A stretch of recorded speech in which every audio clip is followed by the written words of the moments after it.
கோவை மாநகராட்சி கிழக்கு, மேற்கு மற்றும் வடக்கு மண்டலங்களுக்கு உட்பட்ட பகுதிகளில் நடைபெற்று வரும் பல்வேறு வளர்ச்சித் திட்ட பணிகள் குறித்து மாநகராட்சி ஆணையாளர் சிவகுரு பிரபாகர் அவர்கள் இன்று நேரில் சென்று பார்வையிட்டு பணிகளை விரைவில் மேற்கொள்ள தொடர்புடைய அலுவலர்களுக்கு அறிவுறுத்தினார்.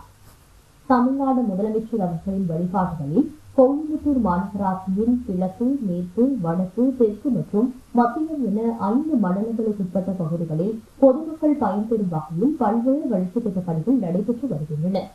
அந்த வகையில் இன்று மேற்கு மண்டலம் வாசியின் 28க்குட்பட்ட மருதமலை சாலை, ஐஓபி காலனி, வாசியின் 36க்குட்பட்ட வடவள்ளி, விஎன்ஆர் பகுதி, வாசியின் 40க்குட்பட்ட வடவள்ளி, கருப்பராயன் கோவில் பேருந்து நிறுத்தம் அருகே உள்ள எம்ஜி காலனி ஆகிய இடங்களில் புதிதாக அறிவுசார் மையம் கட்டுவது தொடர்பாகவும், மேலும் வாசியின் 40க்குட்பட்ட வடவள்ளி, கருப்பராயன் கோவில் பேருந்து நிறுத்தம் அருகில் உள்ள திருமுருகன் நகர் பகுதியில் புதிதாக பூங்கா மற்றும் நூலகம் கட்டுவது தொடர்பாகவும் மற்றும் வாசியின் 41க்குட்பட்ட வடவள்ளி பிஎன்புரு ஐஸ்வர்யா நகர் முதல் மருதமலை சாலை வரை திட்ட இணைப்பு சாலை அமைப்பது குறித்தும் மாநகராட்சி ஆணையாளர் அவர்கள் நேரில் சென்று பார்வையிட்டு ஆய்வு மேற்கொண்டார்.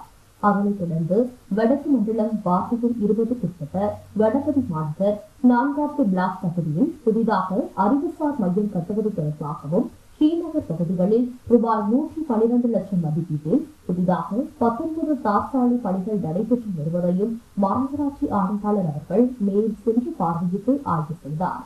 பணிகளை விரைவாக மேற்கொள்ள அலுவலர்களுக்கு அறிவுறுத்தினார். மேலும் கிழக்கு மண்டலம் வார்டியின் 7க்குட்பட்ட சித்ரா, ஜிடி லே அவுட் பகுதிகளில் புதிதாக அறிவுசார் மையம் கட்டுவது தொடர்பாகவும் மாநகராட்சி ஆணையாளர் அவர்கள் ஆய்வு மேற்கொண்டார். இந்த ஆய்வுகளின் போது மேற்கு மண்டல தலைவர் KA தெய்வயானை, தமிழ்வரை உதவி ஆணையாளர்கள் துரைமுருகன், முத்துசாமி, உதவி செயற் பொறியாளர்கள் சவிதா, முத்துக்குமார், மாவட்ட உறுப்பினர்கள் பத்மாவதி, சாந்தி, மரியராஜ், உதவி நகர திட்ட நிபுணர் மகேந்திரன், உதவி பொறியாளர்கள் விமலா, இளங்கோவன், நாகர் மற்றும் மாநகராட்சி அலுவலர்கள் உதவியிருந்தனர்.